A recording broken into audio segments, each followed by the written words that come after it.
श्रीमद्वाग्भटविरचितम् अष्टाङ्गहृदयं सूत्रस्थानं रोगानुत्पादनीयाध्यायः। श्लोकः ताम्रचूडसुराशालिवस्त्याभ्यङ्गावगाहनं बस्तिशुद्धिकरैः सिद्धं भजेत् क्षीरं प्रिया स्त्रियः। समासः ताम्रचूडसुराशालि बस्य अभ्यङ्गवगाहनं ताम्रचूडः च सुरा च शालिश्च बस्ती च अभ्यङ्गः च अवगाहनं च तेषां समाहारद्वन्द्वसमासा। वस्तिशुद्धिकरैः वस्तेः शुद्धिं करोति इति तैः।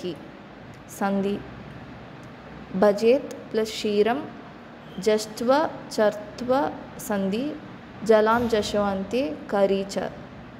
सिद्धिं प्लस भजेत् क्षीरम् अनुस्वार संधि मोनुस्वारः। भजेत् क्षीरं प्लस प्रियाः अनुस्वार संधि मो अनुस्वारः। संधि इनसाइड समासा। बस्ती प्लस अभ्यंग यण संधि इको यनचि अभ्यंग प्लस अवगाहनं सवर्ण दीर्घ संधि अकः सवर्णे दीर्घः।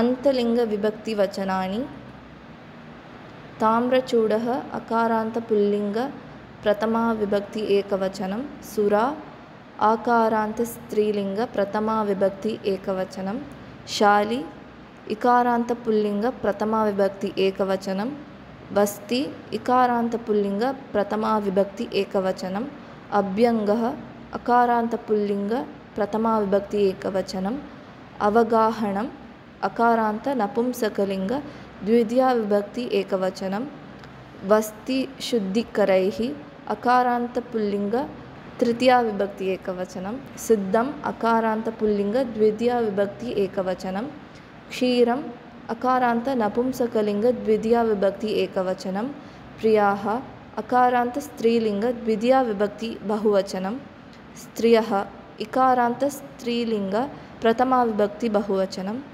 पदार्थ ताम्रचूडा चिकन सुरा लिकर शाली राइस वस्ती मेडिकेटेड एनीमा अभ्यंगः ऑयल मसाज अवगाहनम् immersion of whole body with medicated oil or water vasti shuddhikaraihi that which cleans the bladder siddham made kshiram milk bhajet should take priyaha affectionate striyah females अन्वयः ताम्रचूडसुराशालि वस्त्यभ्यङ्गवगाहनं वस्तिशुद्धिकरैः सिद्धं क्षीरं प्रिया स्त्रियः च भजेत्।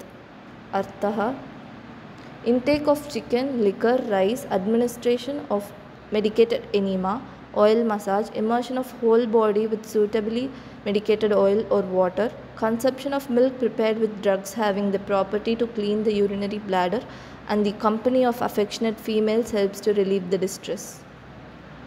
धन्यवादः।